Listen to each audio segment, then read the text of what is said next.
Guys, what is up? Today I'm talking about buying trash Morgan silver dollars. And what I'm talking about when I say trash Morgan silver dollars, I'm talking about in terrible shape, damaged, bad condition Morgans. So I need two more to fill this little squat tube up I got. And so I can cap it off and be done with it. Went out to the shop, run around, and went in, and he had two of probably the worst Morgans I've ever picked up before. These would definitely be considered trash Morgans because they're pretty jacked up. But I got these for 21 bucks a piece, and I like it. That is under melt, and I will take that any day. But they're in pretty good shape. I was listening to Ordinary Man, and he had also left a comment on my last video. It said, condition matters on everything we buy. I made a comment back to him. I'm like, stuff like this, condition does not matter to me on stuff like this. But here's the thing. He's absolutely right. Condition does matter. Because if you want to find something cheap, and if you want to find something under melt or the lowest price possible, you're looking for poor condition coins. You're not looking for good condition coins. You know, I'm not going to go in the BU bin or the slab side and look for something to put in my tube. So I'm looking for a specific condition. So it did matter to me. Here's the thing is, when it comes to Morgan silver dollars, I don't have standards. It's pretty much what it comes down to, especially at 21 bucks a piece. Now, if he would have had more, I would have bought more, but he didn't have more. He only had these two. I mean, he had other Morgans there, but you know, they were 35, 40 up, you know, but he had these, and let me show you these because they're pretty funky, but I'm okay with it for what I paid, for what I'm doing. And I only needed two more to fill my tube. So that's why I got these. Now this first one is pretty, it's got pretty hard.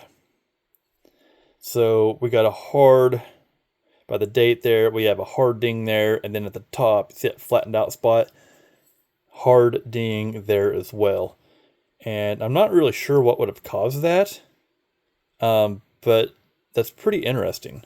That's a pretty interesting, because it's almost kind of like wore down with a flat spot. I don't know, it's weird, but I'll take it. But this is what he was talking about. He was talking about condition matters on everything we buy because, you know, I'm looking for something in bad condition. That way I get it for a cheaper price. This one looks like it was taped to a book, or if it was glued to something, taped to something, I don't know. But it still has some type of like glue on it and some lettering there. 1896. And, but just because it had that on there, and I mean, it's on there, got it for cheap. Below melt on these. I only needed two to fill a tube. So, I'm going to say that he's right. Condition does matter on everything we buy because, you know, if you're looking for something, I do want to say though, Silver and Cigars just bought some Walking Liberty $50, and he did not care about any condition except for he wanted to be able to read the date. But I think that still counts as condition. You know, it matters because he wanted that date on there. So I see what he was going at.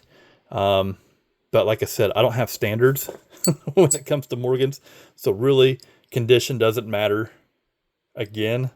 Because I don't care if this thing would have been BU or double smashed with a wrench or whatever happened to these, because they're all going in the tube.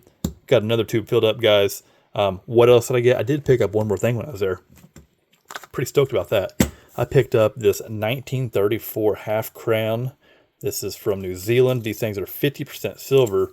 This thing is in pretty good shape. These do have a decent numismatic value to them as well.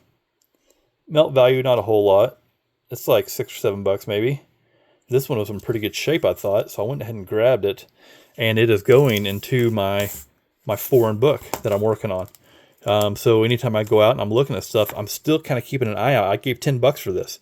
I still keep an eye out for foreign coins to add to my book here because because I like doing it now. So I'm going to go ahead and put it right here and fill this up. And I was pretty happy about that. Pretty happy about that grab right there. Guys, another tube filled up, a Morgan's. I appreciate your time. I'll talk to you soon.